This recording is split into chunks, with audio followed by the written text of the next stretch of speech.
Hello fellow students in the research class. This is Mark Mayo again for the second part of my report on survey methods, and more specifically questionnaires. The research paper that I chose for this study is called Student and Instructor Beliefs and Attitudes About Target Language Use, First Language Use, and Anxiety. Report of a Questionnaire Study. The author is Glenn S. Levine from the Department of German at the University of California, Irvine. It's likely that very few foreign language instructors haven't developed some kind of an individualized approach to classroom target language and first language use. The question that we have as language teachers is how much target language should the instructor use? Well, that's one question. Another would be in what contexts should we use it? And a third would be how much target language should we expect our students to use. Our approach can be influenced by pedagogical training, knowledge of the second language acquisition literature that's out, official policy where we work, and classroom experience. But it often appears to be based primarily on our intuitions about what feels right. Now, even though the target language use issue is everywhere pretty much, not much attention has been given to the use of target language and first language in the literature that's out on adult second language acquisition. There are two opposing positions basically. One end of the spectrum says that no native language should be used in a foreign language class. It attaches a stigma, essentially, to using the first language in the classroom. The other says that the first group, on the other end of the spectrum, has misguided and unrealistic pedagogical principles. These scholars claim that there is a justifiable role for learners using the first language in the language classroom. Both sides of this debate often base their assumptions and arguments largely on intuitions about best practices, anecdotal evidence, and personal classroom experience as well. Levine's purpose at this stage was to identify what students and instructors believe happens in the classroom with the target language, with a central focus on the perceptions and experiences of the students, as well as on variables associated with more or less target language use. Of interest was the relationship between reported amounts of target language use and reported anxiety about target language use. In addition, he attempted to establish some principles for language code switching in foreign language classrooms by gaining a better understanding of the functions and consequences of code switching. He read several professional articles on the topic, just like McKay suggests that we do before we form a research question, and he made some useful observations from those readings. The first one is that students in foreign language classes, or at least the ones that were recorded in the papers he read, apparently did not talk very much overall in either language. The minimum was 9% and the maximum was 24% of the time that students spent speaking. Another observation is that instructors opted to use the first language in many administrative or other situations in which the target language could have been used. 3. Most of the students claimed to be satisfied with the status quo of their particular class, regardless of the recorded amount of instructor target language use. And one more observation that Levine made is that students, this is a quote, students are simply not engaged in meaningful interaction in the foreign language during class time. One weakness that he noted about the studies he read was that each of them was based on a fairly small sample, or also on language classes at a single institution. And as a consequence, there's some question about the generalizability of the findings. Also, these studies focused primarily on the verbal behavior of the instructor and not the students. From that information and those observations, Levine specified his research questions. The first one has 3 parts after the general question being, what do students and instructors believe goes on in the foreign language classroom with the target language and the first language?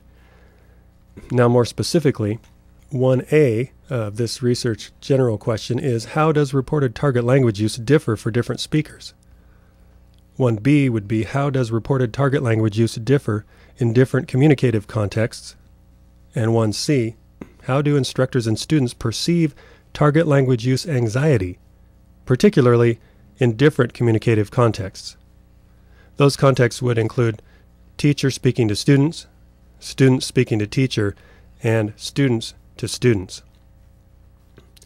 The second research question he formed was, how do reported amounts of target language use and target language use anxiety relate to each other and to personal or classroom variables? He commented that this is not intended to be the last word on the topic, but rather the first part of a multi-part study of target language and first language use in the foreign language class. So he wasn't attempting to create the last word on the subject, but really just opening up a can of worms by looking into it. Two hypotheses that followed from his research questions. The first one being that reported amounts of target language use differs according to groupings of speakers and the communicative contexts within which they're speaking. The second hypothesis was that reported amounts of target language use by the instructor and students would correlate positively with students' sense of anxiety about target language use. Or in other words, the more that the target language was used in the classroom, the more anxious the students would be about using it. In designing his questionnaire, all of his questions were close-ended except for the biographical information which was requested in the first two sections. The majority of the close-ended questions were in the Likert scale format. At the beginning of each questionnaire, respondents were informed that the questionnaire was completely anonymous unless they chose to identify themselves by providing an email address. The respondents were asked to complete the questionnaire alone and in one sitting. I noticed that no introductory statement of purpose is apparent here on the final questionnaire, and I'll mention this again in a moment with a possible explanation for why Levine did that. Also, contrary to McKay's guidelines, there was no brief mention of thanks for having participated in the survey.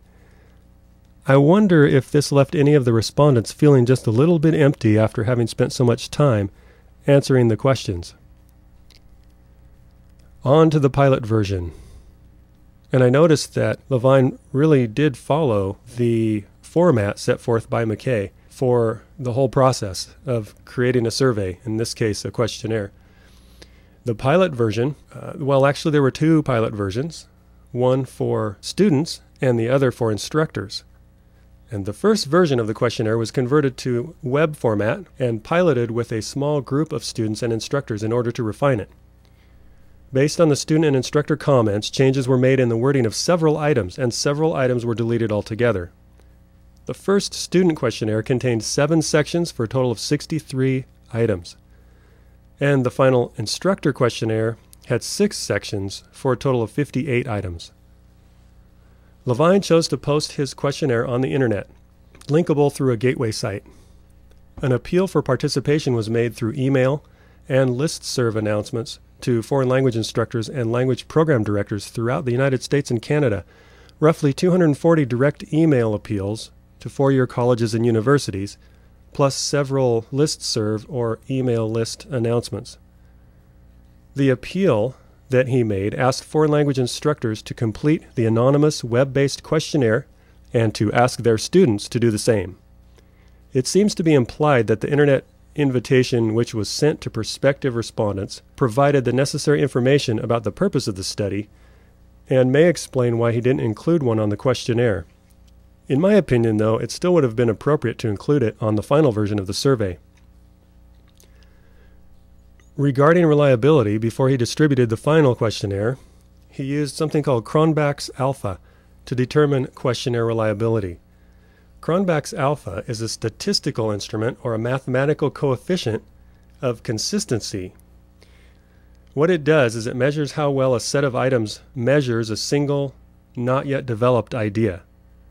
There's a lot of math involved, as you can see from the formula on the overhead, and I'm not going to explain it all because, frankly, I'm not a math head, but you get the idea. It's a very scientific method, and it showed satisfactory reliability. Within a 2-month period, responses were received from an even 600 students. 59% were male, 41 female, approximately 81% were in the 18 to 21-year-old range, and 14% were in the 22 to 30-year-old range. 89% of the students called themselves native speakers of English, 15 bilingual, and 65% were in the first year of foreign language instruction, with 35 in the second year courses. The students came from 21 different states and 3 Canadian provinces, which gives quite a variety of respondents. After the surveys were returned to him, all 600, he compiled the survey results and gained some answers to his questions. And I'll go over those now briefly. Research question 1A, which was, how does reported target language use differ for different speakers? He determined that the frequencies of the answers indicated that the target language was used most by instructors when speaking to students, less by students when speaking with their instructors, and still less overall when students spoke with other students. Parenthetically, this generally coincides with my own personal observations that I made at Chico State during the spring 2008 semester. I observed 45 hours of Spanish classes being taught by 5 different instructors, and that I took notes and kept close records on how much Spanish was spoken and to whom, and that's what I found as well.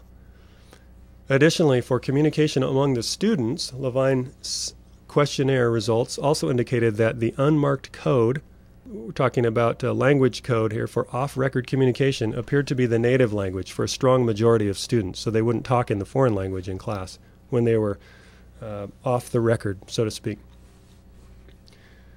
For research question 1B, the question being, how does reported target language use differ in different communicative contexts? Levine determined that the target language is used most for topic or theme-based communication, less overall for communication about grammar, and still less for communication about tests, quizzes, and assignments. The indication is that the first language use conditions, which are advocated by the researchers from the school of thought that some first language use is necessary. This may reflect the way many college-level language classes are actually conducted. Question 1C was, how do instructors and students perceive target language use anxiety, particularly in different communicative contexts? First, a sizable minority of the students, around 40% overall, agreed with the statement that using the target language made them feel anxious. Second, it appears that instructors may perceive higher anxiety about target language use in students than students themselves report feeling.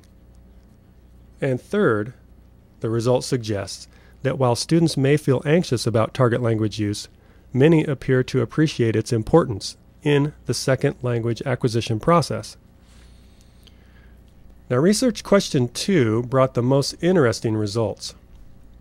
The question was, how do reported amounts of target language use and target language use anxiety relate to each other and to personal or classroom variables?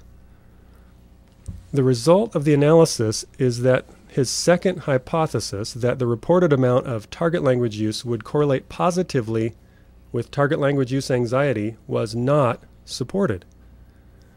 Instead, a significant negative relationship was found between these two variables, or in other words, it was just the opposite of what Levine expected. As he summed up this unexpected finding, quote, the strongest predictor of students' target language use anxiety was the amount of target language use itself. Students who reported higher target language use in their foreign language classes tended to report lower levels of anxiety about target language use. So the more they used the foreign language in the class, the less anxiety there was about using foreign language in class. Next, Levine summarized his findings by expressing 3 pedagogical tenets. He hesitated to call them principles because of the newness of the information, but these tenets are regarding target language and first language use in the classroom. The first one he calls the optimal target language use tenet, which asks instructors to accept the notion that the first language apparently serves numerous functions in the foreign language class, and that denying a role to the first language would appear to be a futile endeavor. He suggests that instructors should accept the idea that the foreign language class is a multilingual environment, involving both the target language and the first language. The second tenet he calls the marked first language tenet. Using the first language simply for the sake of reducing anxiety or increasing efficiency is likely to be unjustified, according to this study's findings. Rather, with regard to current practice in many foreign language classes, the use of the first language as the unmarked code is what may cause target language use anxiety among many students. Instructors might rather strive to create situations in the classroom in which the first language could serve meaningful instructional functions yet remain, relative to the target language, a marked code. This sort of approach would eliminate the bad reputation of the first language use in the class, which may be a source of target language use anxiety, that stigma that's attached. A third tenet, which he calls the collaborate language use tenet, delegates to students an active role in managing target language and first language use in the foreign language classroom. Instructors can seek to formalize the relationship between the two codes in order to create, in essence, bilingual norms that tend to develop organically on their own in multilingual environments outside the classroom. I noted some limitations on this research paper. They're worthy of keeping in mind. In the broadest sense, the findings are based on respondents' perceptions and beliefs, and not on samples of actual classroom interaction. That's one concern. Another concern that might limit the strength of these findings relates to the representativeness of the sample. The self-selected respondents were those who had both access to the internet and the willingness to complete the form. This self-selection excluded by default large numbers of foreign language students and instructors who either did not make regular use of the internet or simply did not wish to participate in the study. In addition, the self-selected student sample obviously was made up of more highly motivated, higher performing students than a random sample would have involved. So some caution is indicated by the skewed nature of the sample. In conclusion, classroom experience and teacher intuition about what feels right will always be an essential factor in effective classroom teaching. Nevertheless, the objective research that Levine and many others have done is a useful instrument to give us direction as classroom teachers, to justify our classroom methods, and most importantly, to benefit our students.